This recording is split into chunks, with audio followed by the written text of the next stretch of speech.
Hello friends, foes, and other watchers on the internet. My name is Matt, you're watching Hogwash Gaming, and today we are going to be making another character for D&D 5th edition. And as you can see, we are going to be working on Draven Tomark.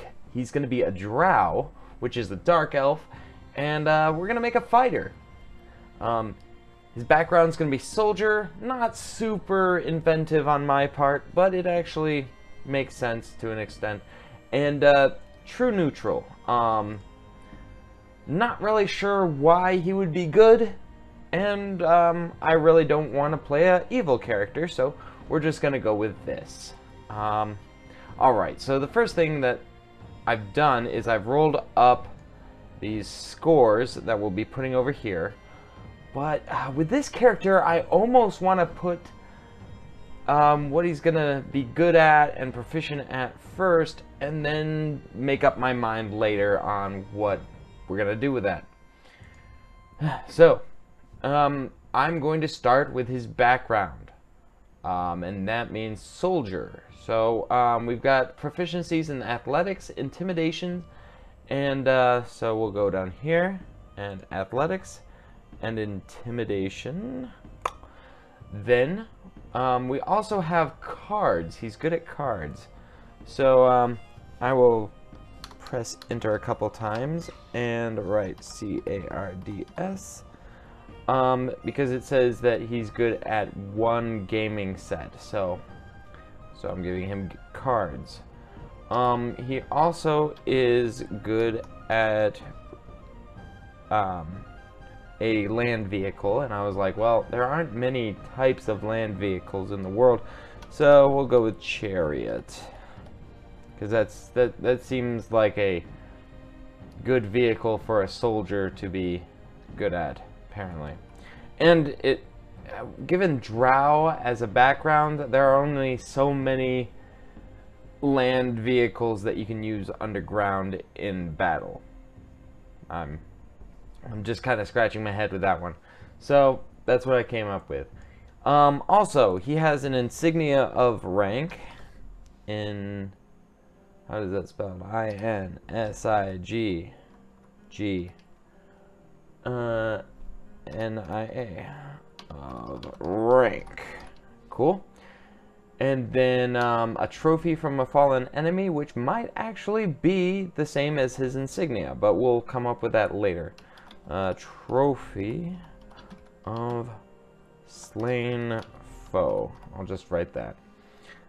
He also has a deck of cards, so he can actually use his proficiency.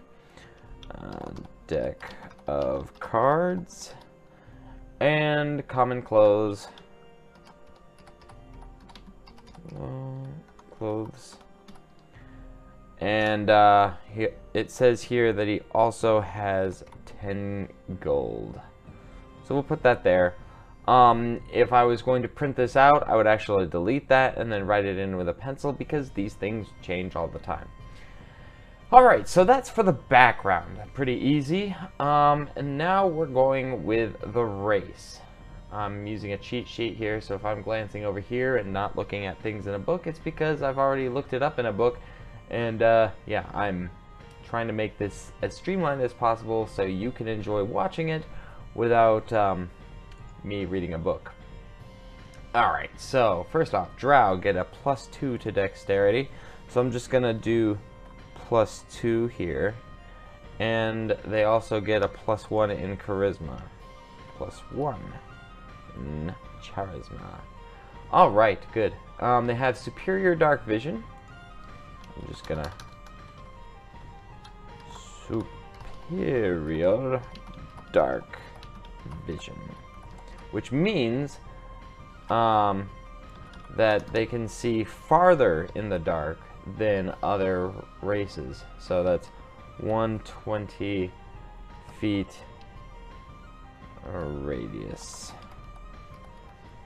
And dark vision is something that a lot of things have. So having an advantage in this is actually pretty good. I'll just put a semicolon here. Alright, what else do they have? They go into trances. So, T-R-A-N-C-E. 4 hours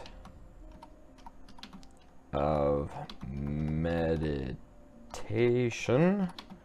counts as 8 hours rest. So they actually have a more efficient long rest kind of thing than other races, which is fantastic. I like elves. Alright, so let's just split these up with paragraphs. Okay, so they also have the Dancing Lights cantrip. I'll put that over here. Dancing Lights cantrip. And if I was going to be playing this character for a long period of time, I would probably write something else down because they get other spells as they level up. Okay, cantrip.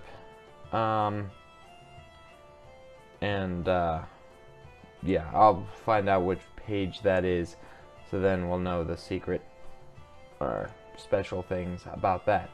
Alright, sunlight sensitivity, disadvantage in attack, and sight-based perception rolls in direct sunlight. Okay, so sunlight sensitivity. So definitely someone that you would want on the lookout during the day. No, other way around. Definitely someone that you'd want to have on the lookout during the night, and then he can spend 4 hours resting, and you guys can just go on and kick butt that way. Yeah, because, you know, during the day he's not going to be that terrific.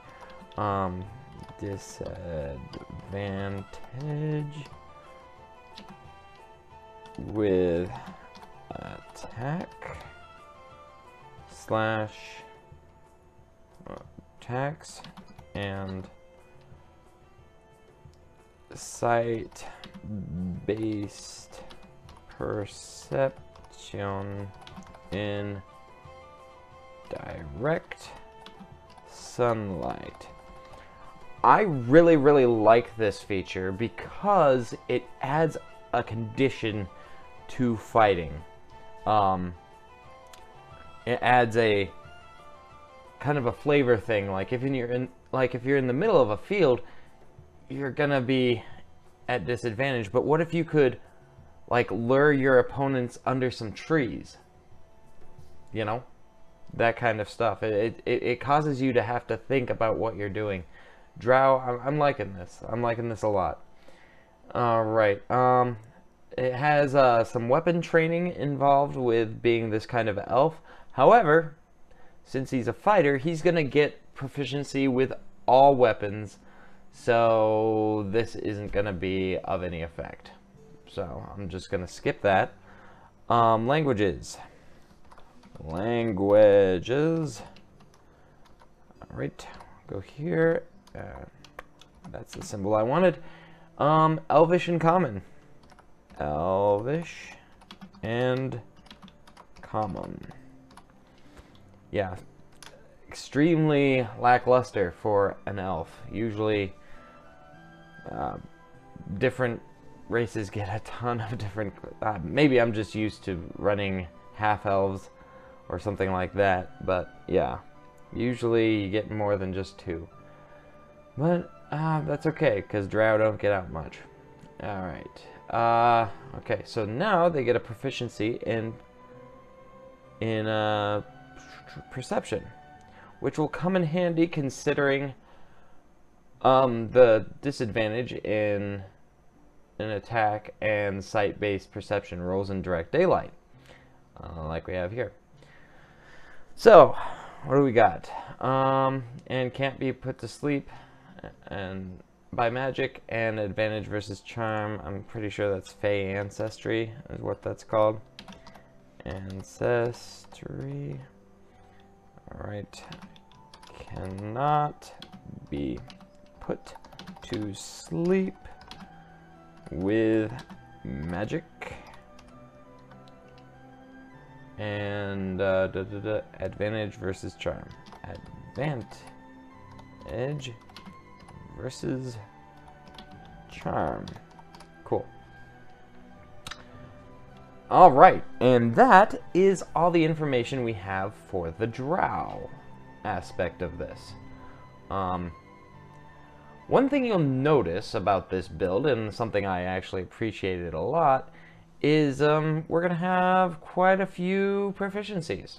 The Drow have the perception bonus because of being an elf. So that added with the soldier backgrounds, we're gonna make out pretty well. Let's move on to the fighter. And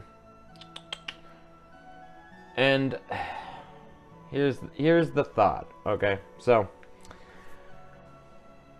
for one thing, the things I rolled are rather mediocre, and the higher end of mediocre at that. Nothing is super high. My charisma is going to be fine no matter what I choose. But for a fighter, you want to focus on your strength, your dexterity, and your constitution mostly. The fact that you don't do any magic damage might, and therefore you don't have a lot of the mentals up. You know, you'll be able to dodge certain things. You'll be built to fight. And physical combat is going to be a big thing, but things like charm and other aspects will require wisdom saving throws or charisma saving throws, depending on if you want to intimidate someone. Fortunately, we already have a +1 with charisma. Yeah, so I'm blathering at this point, but basically we want to focus on these three if we want to be a power hitter, but not neglect these. So yeah, we've got a decision to make. Fortunately, we have no minuses. That's a good thing. So we have a 10. Where do we want the 10 to go? The weapons I've chosen, or I'm going to choose for this, are going to be a fair mixture of dexterity and strength. So both of these need to be pretty high. What I'm thinking is I'm going to put both of them to have 13s. So I'll delete these two, take them out of the list, and just put 13 here. I'm going to do it here, and then this will be a 15 because of the plus there. All right, so he's going to be more dexterity based, but I do that for a couple reasons. He's going to have less armor and more dexterity, so that'll help with the armor class. We'll hit that later. Now then, we have Constitution, which will be our hit points, and then we have the Charisma, and you know, he's already got advantage against Charm. So one of the more powerful spells already has a Wisdom save thing. Oh man, what are these? Intimidation. So that's Charisma, Strength, Wisdom.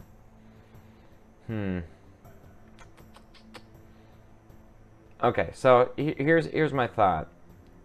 Perception is good. We have proficiency in it, but we also have disadvantage during, well, being in direct sunlight.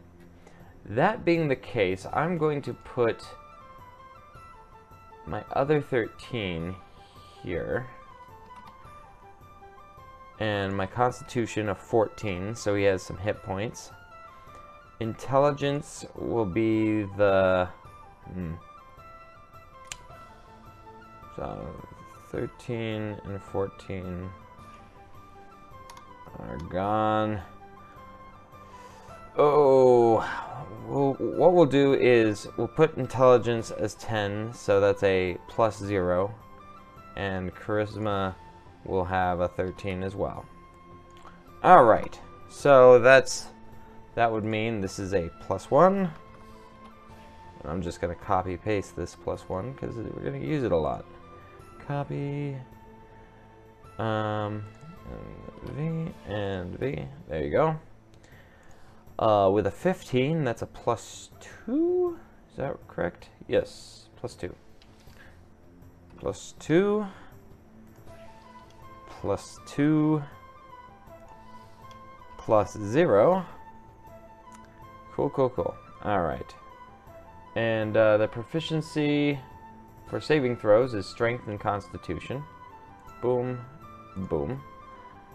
I'm also going to write down the proficiencies here. S/M weapons. Which makes it look like small and medium weapons, but not quite. Okay. All armor. All shields. Well, shields. SHIELDS. Cool. Alright, proficiency. Okay, so I chose acrobatics and animal handling for my bonuses there. For his proficiencies from his class. And then, let me see, what do I have here? Now that we have the bonuses here, we can do the hit point max, which is 10 plus constitution, which would be 12 at level 1. Cool. And now I'm going to be going through all of the things that you can choose this or that. And I chose Longbow, which will probably be the best attack he has, just because he has that +2 dexterity. Longbow. I'm also giving him a glaive. Pretty sure that's how you spell that. Maybe not. Yep. Looks like it. And then he also gets 2 hand axes.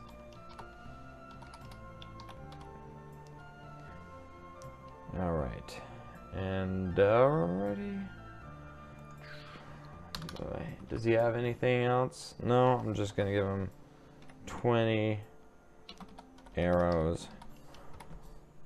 Like I say, if I was gonna print this out, I would cut that out, and then, you know what? I'm just gonna go here, space, arrows. So now we can keep track of how many arrows he's gonna be using. A lot of GMs don't keep track of how many arrows you have, but I think that's a little lazy. It kind of detracts a little from the excitement, but at the same time, having that kind of survivalist mentality makes the game a little more intense for some people. If it doesn't do that for you, I apologize. Alright, so now what we have here is we have his AC. That's gonna mean what we're gonna have there depends on his armor, and what I took for him is leather armor. Not the heaviest stuff, but it allows him to benefit greatly from his dexterity, and yeah, it's just I like it a little better because of what I could get out of it. It gave me a longbow along with that, so I'm going with that. Okay, so leather armor. That gives us an AC of 11 plus dex, and he also is going to be carrying a shield. I should write that down here too. SHIELD. So what we're going to do, and I've run into this with Bastion as well, my human paladin, who I will be referring to soon. He's been through quite the adventure, and I really want to update you on him. He's doing great. Doing great. Anyway, we're back to Draven. Draven deserves stuff. Okay, so AC is 11 plus dex, and then we're gonna have a subcategory, and that'll be him with a shield. Okay, so his armor class is 11 plus 2, that's 13. And then we're going to go /15. with shield. So, depending on what he's using, his AC will be up or down. We might have done a little better with that chain shirt that I think you can start with, but too late now. Okay, so we have those. His speed, of course, is 30. Great weapon fighting is the fighting style that I chose. So, we're gonna go here. Fighting style. And in parentheses, great weapon fighting. Parentheses. Fighting. There we go. Alright, so that. Reroll if first roll is 1 or 2. Take second roll. Alright. So that's the basics. They worded it a little more fluently in the book, but that's simplified. Okay, and from what I remember, that fighting style thing is not a once per long rest kind of thing. That's you can use it as many times as you want, which is nice. So with a glaive, I can't critical fail unless I critical fail twice. Alright, so here we go, second wind. This one's interesting. Wind. It's almost like a heal self that happens for a bonus action, which is actually a pretty cool thing, but you can only use it once. Alright, so second wind. I'm gonna do B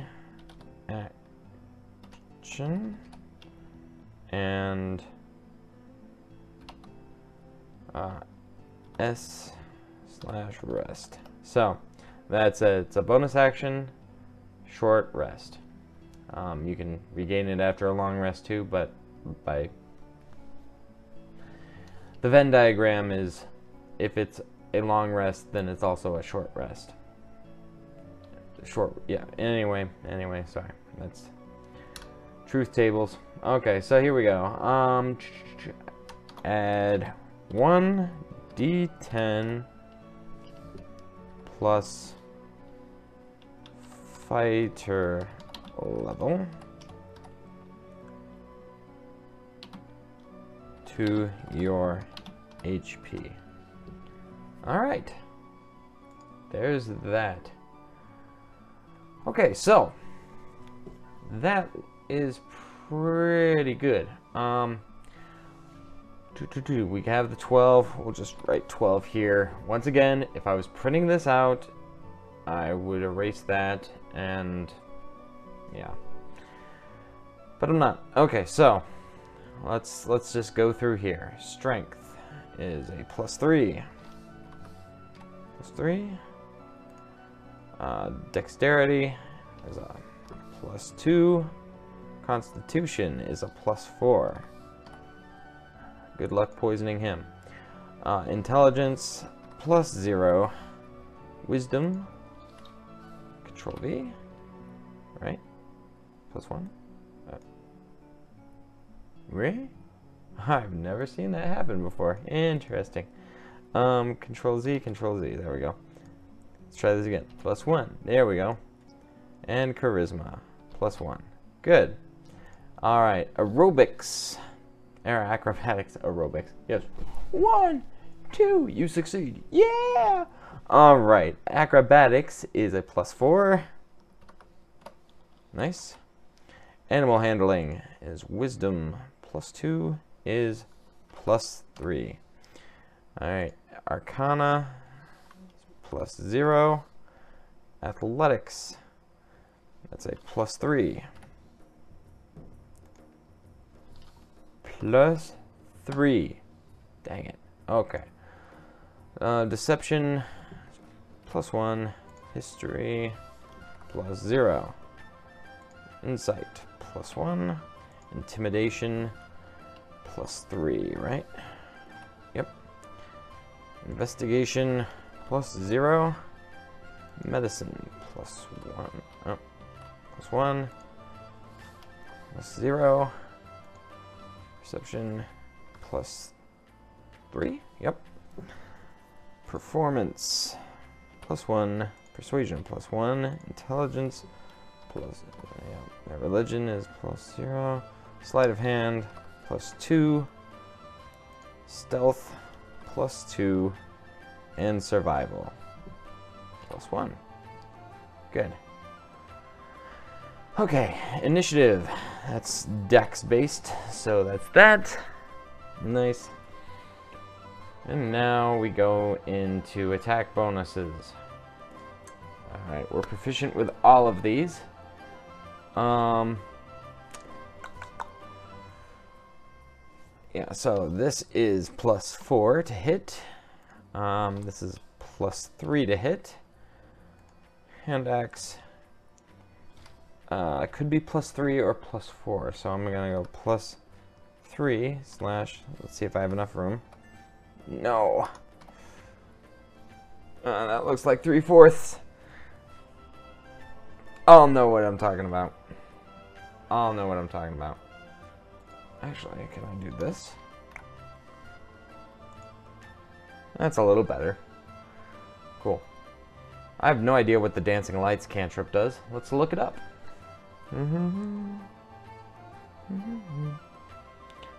Yes, if you can, a great tool for your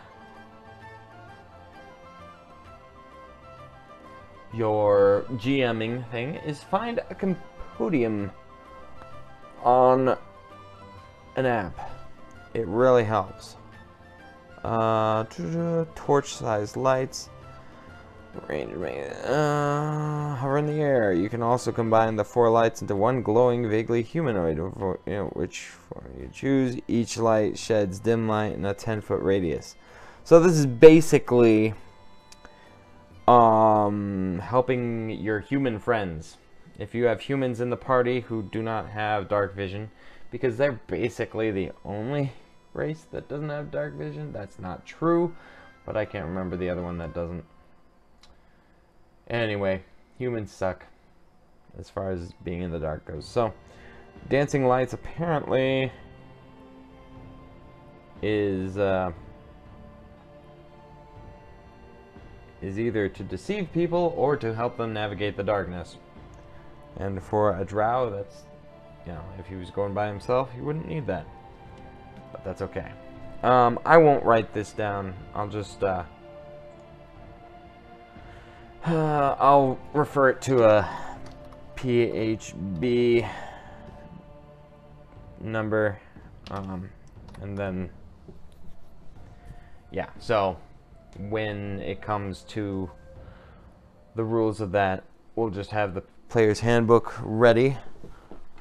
I can do that now, I guess. We're not in a hurry, right? Conditions. Oh, we're in the appendixes. Need the letter D.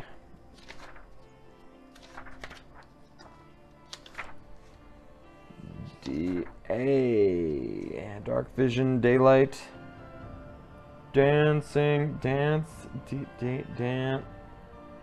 lights. There we go. It's 2:30. Okay, cool. So 230.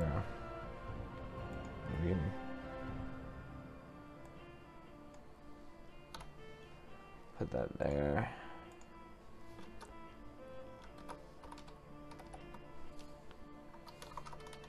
I'll just write Cantrip. Alright, so Dancing Lights. Player's Handbook, 230. So if people are looking for it, they can just jump. Alright, that looks like he's pretty much done as far as functioning goes. Passive Wisdom is an 11. Yep, because it's your Wisdom plus 10. So, If someone sneaks up, if it's under 11, then he doesn't see it. Hit dice is 1d10. I'll just go 1 there. Alright, so let's talk about Draven as a character now.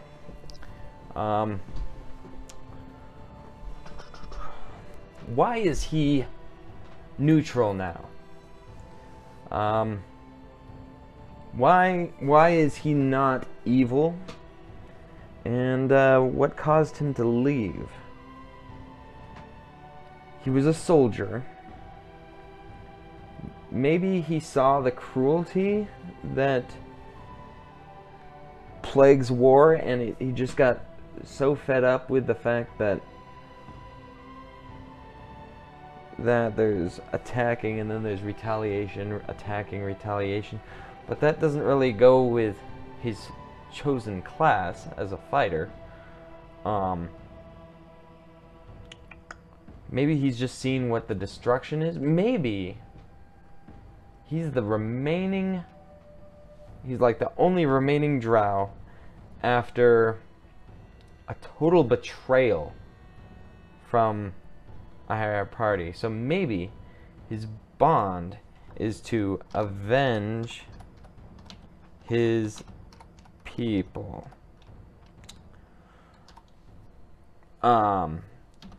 Those who betrayed us must be brought, well, must suffer for their actions. Alright, so he's kind of a vengeful kind of spirited dude, but this forces him to work with good people, and he's actually come to realize that, you know, the good aren't so bad. Yeah, anyway. So, his ideals are, what's a good ideal for someone like this? Maybe we should be figuring out what kind of person he is first. I fight for the memory of my people.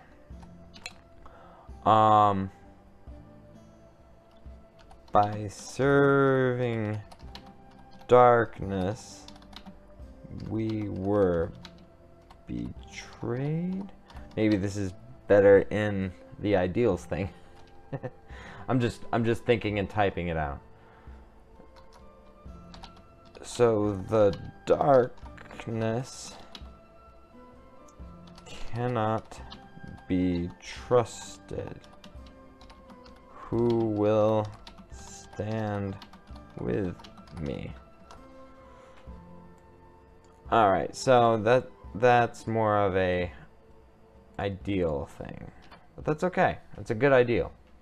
It's like he fights for the memory of his people. I know I didn't capitalize where I should be capitalizing, so let me just fix that for all you OCD people who really are probably so mad at me right now for everything that's on this list. Alright, personality traits. Is he quiet? Is he boisterous?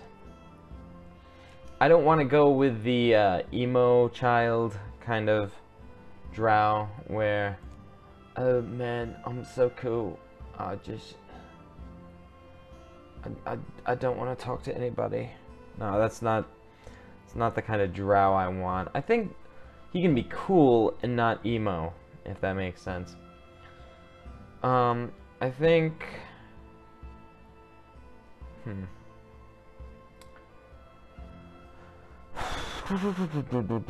well, let's look at some of these things. He's very athletic and acrobatic. He's very able to perform some pretty cool stuff. You know, he's like a parkour master in some ways. And a little scary, perhaps. Because he's got that intimidation thing going on. He's not a showman, per se, you know. But maybe he's like a biker kind of guy. Yeah, personality traits, like maybe he's got that biker mentality of loyalty and everything, but he's also got yeah. I mean, not to use cliches to make fun of a certain group of people, predominantly bikers who can kill me. But yeah, something along those lines of just tough and determined. Tough, determined, chip on his shoulder.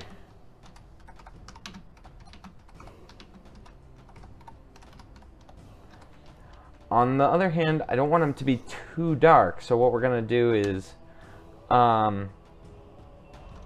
gentle and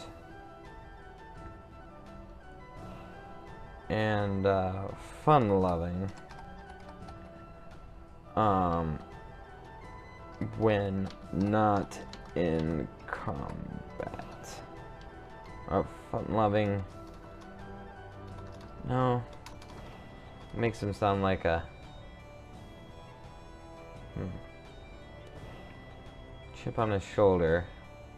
Not incapable of affection, because he's not incapable of affection, because he loves his people and they're gone. And he can see his people and other people. Incapable of affection, but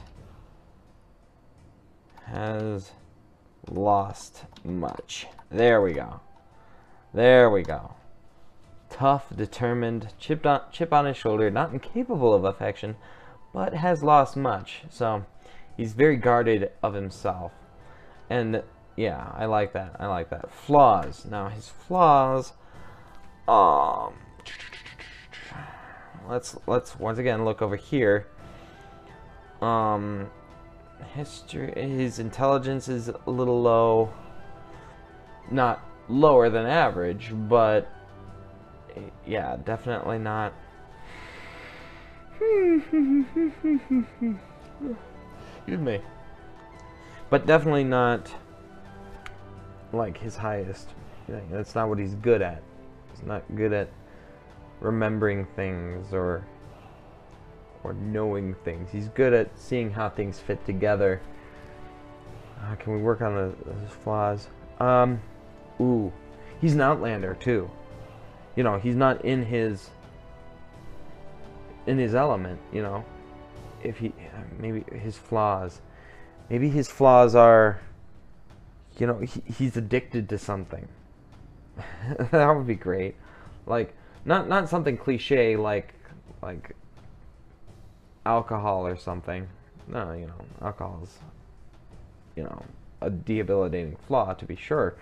But maybe something a little funny, but not hilarious. Just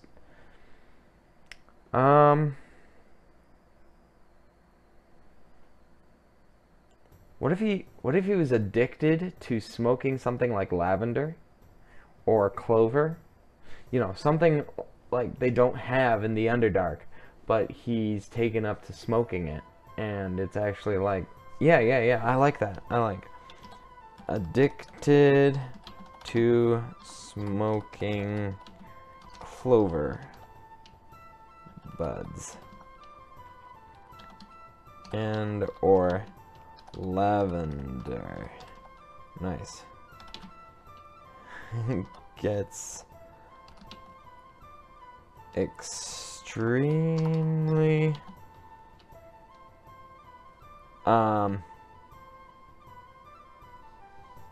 that's not an apostrophe.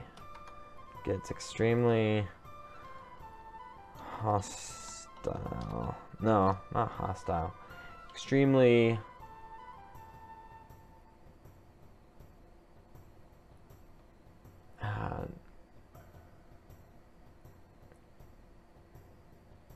withdrawn is too much of a pun to use at this point.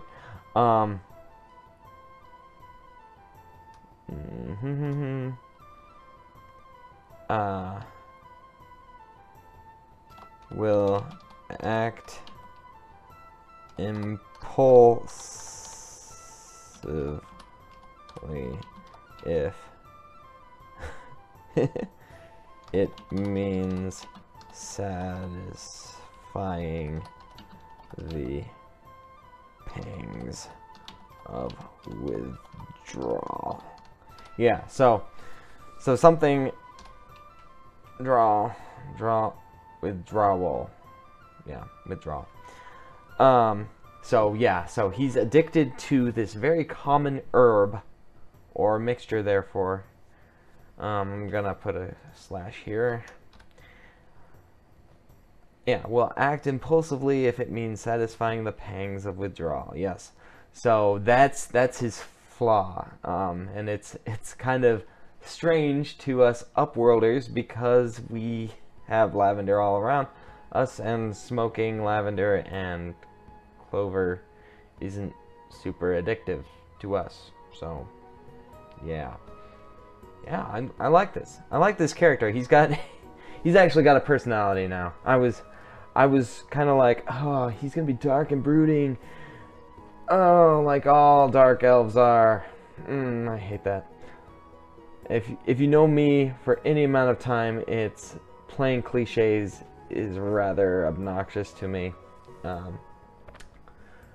And I'll tell you about playing a character that I actually have now.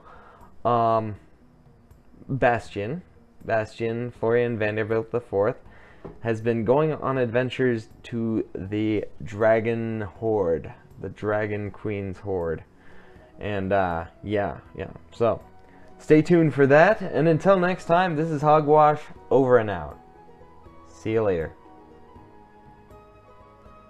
Okay, fine. I'll finish it. There we go. So we've got the longbow. It's a +4.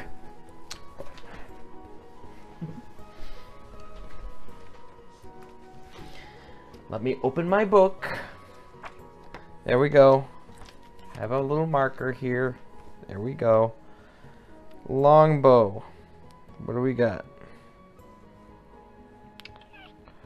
1d8 piercing. 1d8